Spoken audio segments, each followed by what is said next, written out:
तारीख थी 12 जुलाई 2022। रात गहरी हो चुकी थी। पटना शहर सोने की तैयारी कर रहा था, लेकिन शहर के एक कोने में नींद का कोई नामो निशान नहीं था। फुलवारी शरीफ की तंग गलियों के बीच खड़ी अहमद पैलेस नाम की एक पुरानी इमारत, पहली मंजिल का एक कमरा, और उस कमरे के अंदर मेज पर फैली हुई थी मौत, हैंड ग्रेनेड, IED बनाने का पूरा सामान और एक फाइल जिसमें देश के प्रधानमंत्री के काफिले का पूरा रोड मैप बना हुआ था। अगले ही दिन पटना में एक ऐतिहासिक आयोजन होने वाला था, बिहार विधानसभा के 100 साल पूरे होने का जश्न, और इस मौके पर खुद नरेंद्र मोदी राजधानी पटना पहुंचने वाले थे। सुरक्षा ऐसी थी कि परिंदा भी बिना इजाजत उड़ न सके। लेकिन इतिहास गवाह है कि सबसे खतरनाक हमले अक्सर वहीं से होते हैं जहां शक की गुंजाइश सबसे कम होती है। उस कमरे में मौजूद लोग कोई छोटे मोटे अपराधी नहीं थे, बल्कि वे थे पॉपुलर फ्रंट ऑफ इंडिया यानी PFI के हाईली ट्रेंड कमांडर। प्लान साफ था, जैसे ही प्रधानमंत्री का काफिला फुलवारी शरीफ के पास से गुजरे, या तो फिदायीन हमला या फिर जबरदस्त बम धमाका किया जाएगा। यह एक झटके में देश को दहला देना प्लान था। लेकिन बड़ी साजिशें अक्सर छोटी सी गलती से टूट जाती हैं, और यहाँ गलती आई एक व्हाट्सएप मैसेज की शक्ल में। उसी इलाके के फुलवारी शरीफ थाना प्रभारी SHO इकरार अहमद के फोन पर एक अनजान नंबर से मैसेज आया, और मैसेज पढ़ते ही उनके माथे पर पसीना आ गया। मैसेज में लिखा था कि तुम्हें शर्म आनी चाहिए, मुसलमान कब बनोगे, कल जुमे की नमाज है, नया टोला की जामा मस्जिद पहुंचो और अपने रसूल के लिए कुछ करके दिखाओ। ये कोई आम धमकी नहीं थी, बल्कि ये सीधा कॉल टू एक्शन था। इकरार अहमद समझ चुके थे कि कुछ बहुत बड़ा पक रहा है। पुलिस ने बिना देरी किए जांच शुरू की।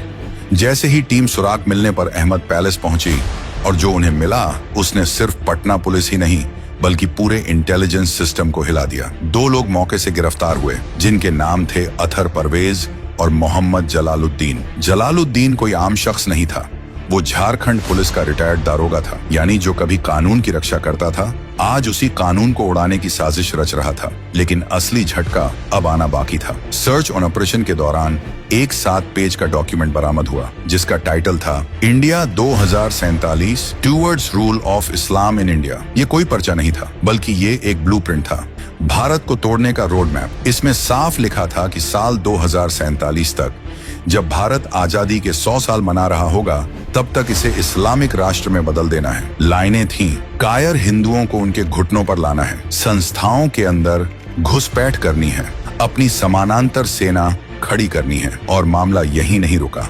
जांच में एक व्हाट्सएप ग्रुप भी मिला, जिसका नाम था गजवा-ए-हिंद। इसके तार पाकिस्तान और बांग्लादेश के आतंकी संगठनों से जुड़े मिले। अब ये सिर्फ पटना का केस नहीं रहा था, बल्कि ये राष्ट्रीय सुरक्षा का मामला बन चुका था। जब ये फाइल दिल्ली पहुंची और NSA अजीत डोभाल की मेज पर रखी गई, तो कमरे में सन्नाटा छा गया। डोभाल कोई फाइल पढ़ने वाले अफसर नहीं है, वो जमीन पर उतरकर काम करने वाले आदमी हैं। कई साल अंडरकवर रह चुके डोभाल समझ चुके थे, ये कोई लोकल साजिश नहीं, बल्कि ये एक वैचारिक युद्ध है, और अगर इसे यही नहीं रोका गया तो आने वाले सालों में ये देश के हर कोने में फैल जाएगा। इसके बाद डोभाल ने जो किया, उसकी उम्मीद न तो PFI ने की थी और न ही इस साजिश के किसी प्लानर ने। एक ऐसा ऑपरेशन शुरू हुआ जिसका नाम बाहर कभी जोर से नहीं लिया गया, लेकिन जिसने पूरे नेटवर्क की जड़ें हिला दी थी। एक अंडरकवर ऑपरेशन जो भारत में बहुत कम देखने को मिलता है, जिसका नाम था ऑपरेशन ऑक्टोपस। दिल्ली की बरसाती हवा उस दिन कुछ ज्यादा ही भारी लग रही थी। तारीख थी जुलाई 2022, जगह साउथ ब्लॉक, दिल्ली। देश के सबसे सुरक्षित कॉरिडोर में एक कमरा बंद था। न मीडिया, न नोट्स, न फाइल मूवमेंट, बस 3 लोग और एक फैसला, जो आने वाले महीनों में भारत के भीतर छिपे एक पूरे नेटवर्क को जड़ से उखाड़ देने वाला था। कमरे में बैठे थे प्रधानमंत्री नरेंद्र मोदी, गृह मंत्री अमित शाह और राष्ट्रीय सुरक्षा सलाहकार अजीत डोभाल, जिन्हें सिस्टम के भीतर लोग इंडियन जेम्स बॉन्ड कहते हैं। डोभाल ने बिना भूमिका बांधे फाइल टेबल पर रखी, फिर सीधे प्रधानमंत्री की आंखों में देखा और कहा, सर, कल तक ये लोग दंगे करवा रहे थे, आज आपका अंत चाहते हैं, और जो 2047 का सपना ये देख रहे हैं, वो हमारे लोकतंत्र की कब्र पर लिखा हुआ संदेश है, और ऐसा मैं होने नहीं दूंगा। कमरे में सन्नाटा सा छा गया। डोभाल ने आगे कहा, मुझे बस 90 दिन दीजिए, न खून खराबा, न ड्रामा, सिर्फ सफाई। इतनी चुपचाप कि किसी को पता भी नहीं चलेगा कि खेल कब खत्म हुआ। प्रधानमंत्री ने कुछ नहीं कहा, बस सिर हिलाया। वो जानते थे कि जब डोभाल कोई टाइमलाइन बोलते हैं तो वो धमकी नहीं होती, बल्कि वो वादा होता है। लेकिन चुनौती मामूली नहीं थी। पॉपुलर फ्रंट ऑफ इंडिया यानी कोई छोटा कट्टरपंथी गिरोह नहीं था। इसके 5 लाख से ज्यादा कैडर थे। इसकी हाई प्रोफाइल वकीलों की टीम थी। इसका विदेशों से करोड़ों का फंड आता था और सबसे खतरनाक हथियार, इसने सोशल एक्टिविज्म का मुखौटा पहना हुआ था। स्कूल, एनजीओ, राहत कैंप, ब्लड डोनेशन, सब कुछ ऐसा सेटअप था जिससे अगर सरकार इन पर सीधा हाथ डालती तो तुरंत विक्टिम कार्ड खेला जाता। दंगे भड़कते, मानवाधिकार संगठन शोर मचाते और इंटरनेशनल मीडिया भारत को कटघरे में खड़ा कर देता। यानी सांप भी जहरीला था और लाठी भी नाजुक थी। डोभाल को ऐसा दांव चलना था जहां सांप भी मरे और लाठी भी न टूटे। डोभाल ने सबसे पहले पीएफआई की जड़ में जाना शुरू किया। इतिहास खंगाला गया, सच सामने आया। पीएफआई कोई नई सोच नहीं था, ये था students Islamic movement of India, यानी सिमी का नया और ज्यादा चालाक अवतार। साल में जब सिमी पर बैन लगा था तो उसके कट्टर नेताओं को समझ आ गया था कि खुलेआम जिहाद की बात अब आत्महत्या है। तो साल में केरल, कर्नाटक और तमिलनाडु के 3 छोटे संगठनों को मिलाकर पीएफआई बना दिया गया। नई पैकेजिंग, नई भाषा और एक नया चेहरा। दुनिया को दिखाया गया, हम दलितों के साथ हैं, हम पिछड़ों की आवाज हैं, हम अल्पसंख्यकों के हक के लिए लड़ते हैं। लेकिन पर्दे के पीछे चल रहा था कट्टरपंथी कैडर निर्माण। साल 2010 में एक घटना घटी थी। केरल के मलयालम के एक प्रोफेसर थे, टीजे जोसेफ। उन्होंने एक प्रश्न पत्र बनाया था जिसमें एक किरदार का नाम मोहम्मद था, जिसके बाद मुस्लिम कट्टरपंथियों ने उन पर उनके पैगंबर मोहम्मद पर गलत टिप्पणी करने का इल्जाम लगाया। प्रोफेसर साहिब ने सामने आकर सफाई दी कि वो बस एक कैरेक्टर का नाम था और अगर किसी की भावनाएं आहत हुई तो उन्होंने माफी भी मांगी, लेकिन कट्टरपंथी नहीं माने। और अगर गलती भी थी तो सुधार का रास्ता था। पुलिस, कोर्ट, कानून सब थे, लेकिन पीएफआई ने क्या किया? दिन दहाड़े जब वो कार में अपनी माताजी का इलाज कराने जा रहे थे तो उनका हाथ काट दिया। बस यहीं से डोभाल को साफ हो गया था कि ये संगठन सुधार नहीं बल्कि डर के जरिए विचार थोपना चाहता है। 2017 में एक और परत खुली। केरल से आईसिस ज्वाइन करने गए कई युवक पीएफआई के ट्रेनिंग कैंप से निकले थे। ईडी की जांच में 120 करोड़ से ज्यादा की रकम गल्फ देशों से हवाला के जरिए भारत आने का खुलासा हुआ। ये पैसा गरीबों के लिए नहीं था, ये पैसा दंगों, हथियारों और स्लीपर सेल्स के लिए था। डोभाल समझ चुके थे, पीएफआई एक ऑक्टोपस है। शरीर कहीं है लेकिन हाथ हर जगह, और ऑक्टोपस को मारने के लिए एक एक टेंटेकल नहीं बल्कि उसके सभी हाथ एक साथ काटने पड़ते हैं। डोभाल की पहली चाल थी पीएफआई को उनके ही समाज से अलग करना। सबसे जरूरी था ये साबित करना कि पीएफआई इस्लाम नहीं है और पीएफआई भारतीय मुसलमानों की आवाज भी नहीं है। डोभाल नहीं चाहते थे कि पीएफआई की वजह से देश का आम मुसलमान सड़कों पर आए।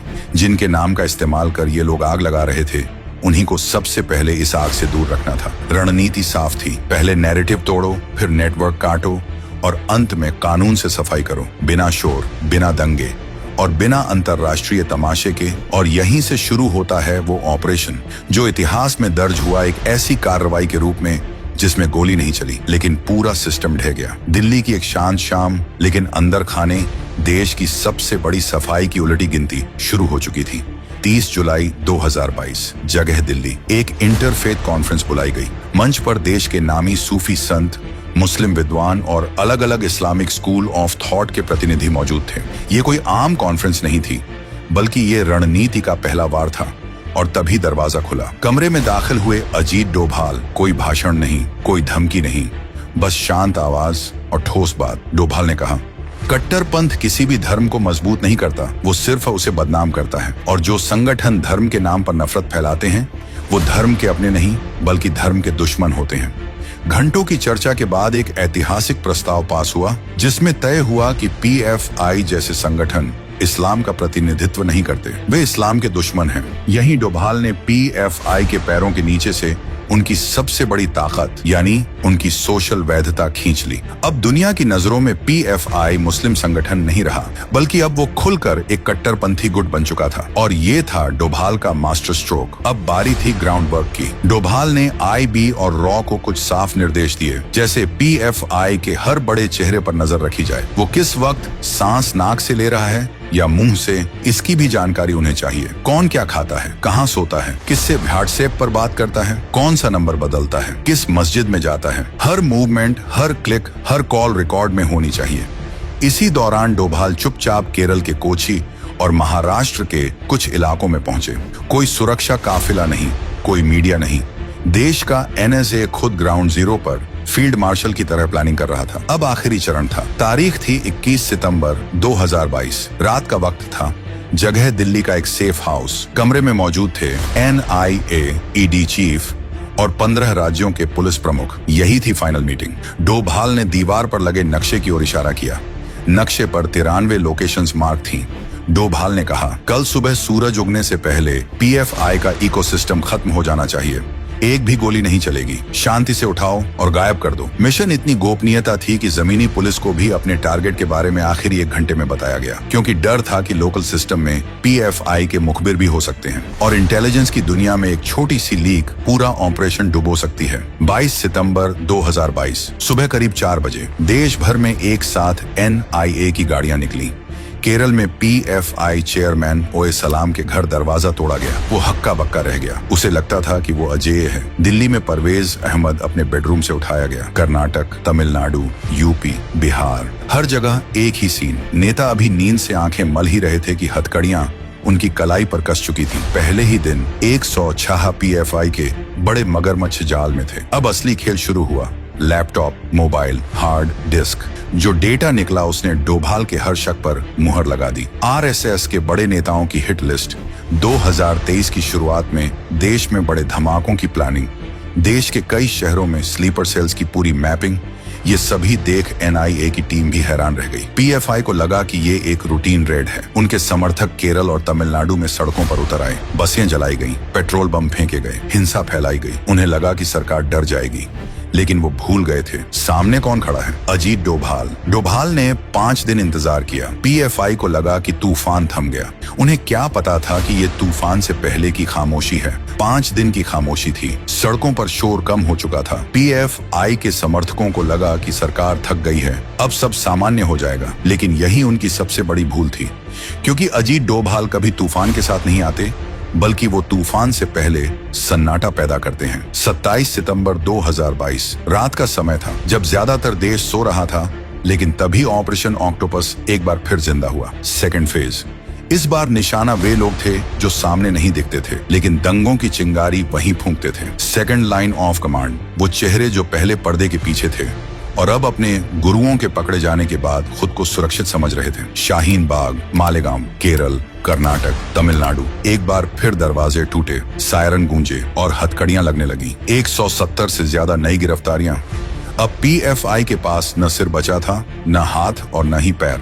जिस संगठन ने खुद को एक विशाल आंदोलन समझ लिया था, वो ताश के पत्तों की तरह जमीन पर बिखर चुका था। 28 सितंबर 2022 सुबह का समय। गृह मंत्रालय की तरफ से एक छोटा सा नोटिफिकेशन जारी हुआ। उसमें बस कुछ पंक्तियां थीं। PFI और उसके 8 सहयोगी संगठनों को UAPA के तहत 5 वर्षों के लिए प्रतिबंधित किया जाता है। इतना ही। लेकिन इन पंक्तियों ने एक पूरे सपने को दफन कर दिया। वो सपना जो 2047 तक भारत को एक इस्लामिक देश बनाने का दावा कर रहा था। डोभाल का 90 दिन का वादा सिर्फ 75 दिनों में पूरा हो चुका था। बिना गोली, बिना सेना उतारे, बिना देश को जलाए।